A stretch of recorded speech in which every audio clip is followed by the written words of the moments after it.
अगर हम स्वस्थ रहना चाहते हैं तो हमें प्रोटीन से कैलोरी के प्रतिशत के बारे में थोड़ी सी जानकारी होना चाहिए। प्रोटीन से कैलोरी का प्रतिशत अगर हमने समझ लिया तो हम संतुलित आहार आसानी से समझ जाते हैं। हमारे खाने में बहुत सारे पौष्टिक तत्व होते हैं।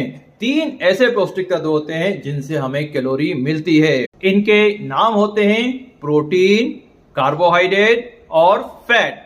80 से 90% बीमारियों का कारण खाने में प्रोटीन से कैलोरी के प्रतिशत की कमी होती है। हमें एक दिन में करीबन 10 से 15% कैलोरी की आवश्यकता होती है और अगर हमारे खाने में 5 से 6% कैलोरी प्रोटीन से है तो हमें कई बीमारी होने की संभावनाएं होती हैं। जैसा कि हमने बताया, हमें 3 चीजों से कैलोरी मिलती है, कार्बोहाइड्रेट, प्रोटीन और फैट।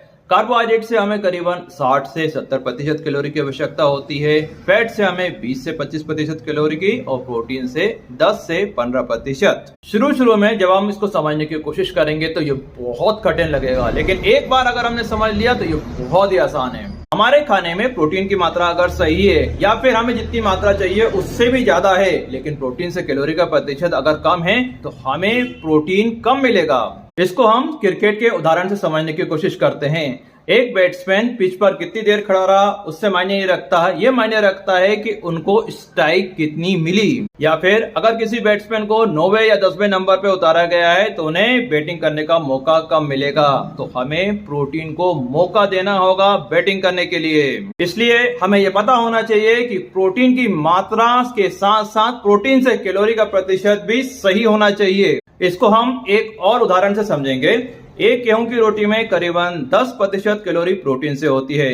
अगर इस गेहूं की रोटी में 1 चम्मच घी डाल दिया जाएगा तो प्रोटीन से जो कैलोरी का प्रतिशत है वो घट के 8% हो जाएगा।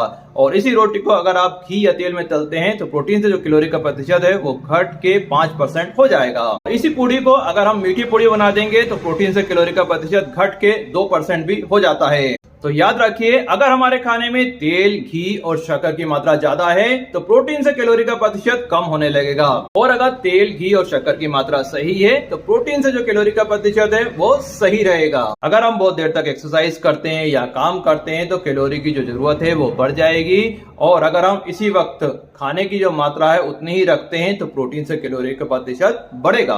प्रोटीन से कैलोरी का प्रतिशत अगर आप 10 से 15% रखते हैं तो आपको जो ज्यादा खाने की इच्छा है वो कम हो जाएगी, और इस तरह से आप अपना वजन भी कम कर सकते हैं। याद रखिए, 80 से 90% बीमारियों का कारण प्रोटीन से कैलोरी के प्रतिशत की कमी होती है। इसलिए हमें एक दिन में 10 से 15% कैलोरी प्रोटीन से रखना चाहिए। Thank you.